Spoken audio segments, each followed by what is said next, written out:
The laptop chimed once, then went black, right in the middle of the boardroom.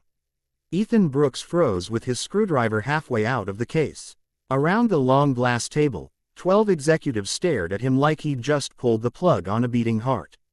At the head of the table stood Mara Hale, CEO, youngest in company history, the kind of woman whose name appeared in business headlines with words like relentless and brilliant attached to it.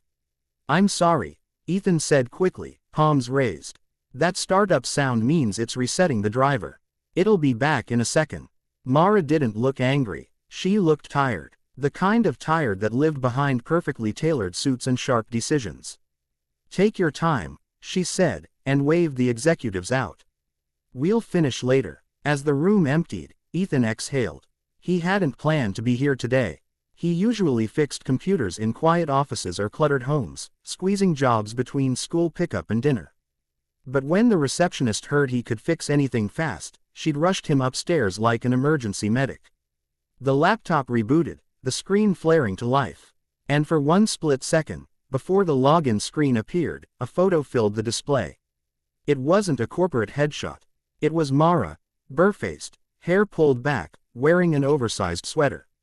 She was sitting on a couch beside a small boy, both of them laughing at something outside the frame. Her eyes were soft, open, almost unguarded. Ethan looked away immediately. "I didn't mean to," he started.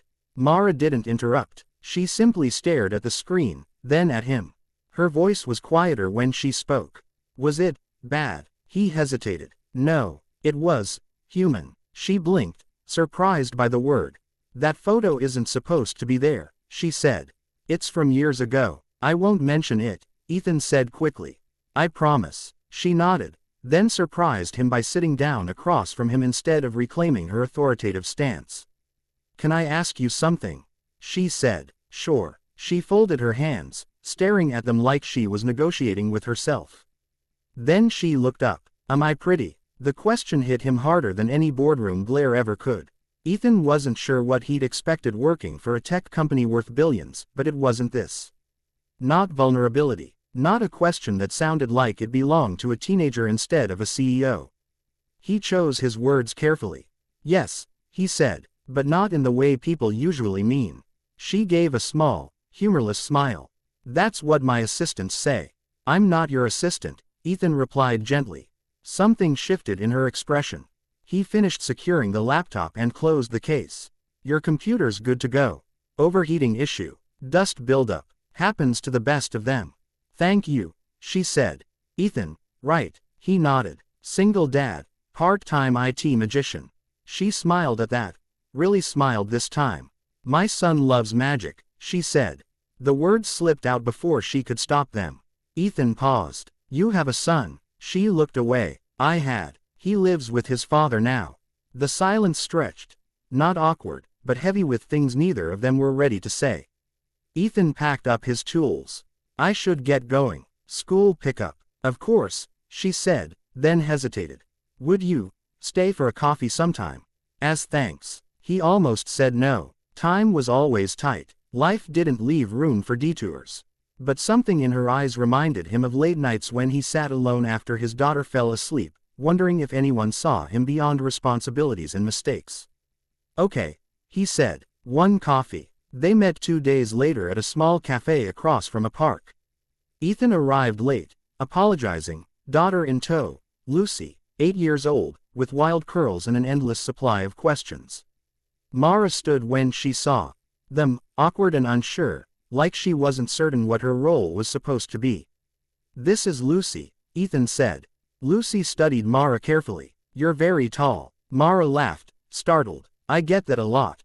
They sat. Coffee turned into pastries. Pastries turned into stories. Ethan talked about fixing computers from his kitchen table after his wife passed, about learning to braid hair at 6 a.m., about how some days he felt like he was barely holding it together.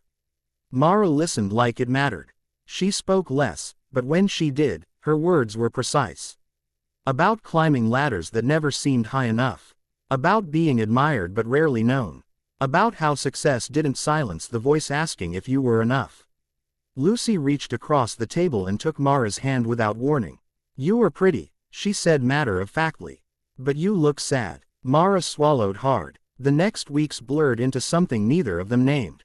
Ethan fixed a server issue at the office and ended up staying for lunch. Mara attended one of Luce's school recitals, sitting quietly in the back, clapping the loudest. They shared messages at odd hours, small check-ins, jokes, photos of burnt dinners and messy desks. Then the article came out. Tech Titan's secret relationship with contractor. The photo was grainy but unmistakable. Ethan walking beside Mara, Lucy between them. The comments were brutal. Speculation, accusations, words like inappropriate and calculated thrown around like stones. Mara called Ethan that night. "I'm so sorry," she said. "I should have protected you." "I can handle it," he said. "I've handled worse." There was a pause. "I can't," she admitted. "Not this time." The next day, she canceled their lunch. The next week, she stopped replying. Ethan didn't chase. He knew what pressure looked like. He lived under a different kind of it. Months passed. Life went on. Then one evening, as Ethan closed his laptop after finishing a late repair job, there was a knock on the door. Mara stood outside. No makeup, no entourage, holding a familiar photo frame. "I found this," she said softly. "I realized it wasn't the picture that mattered. It was who I was in it." Ethan stepped aside, letting her in. Lucy peeked from the hallway, smiled, and went back to her room. Mara looked at Ethan, really looked at him. "Am I pretty?" she asked again, voice steady this time. He didn't answer right away. He reached for her hand. And for the first time in a long time, she didn't look away.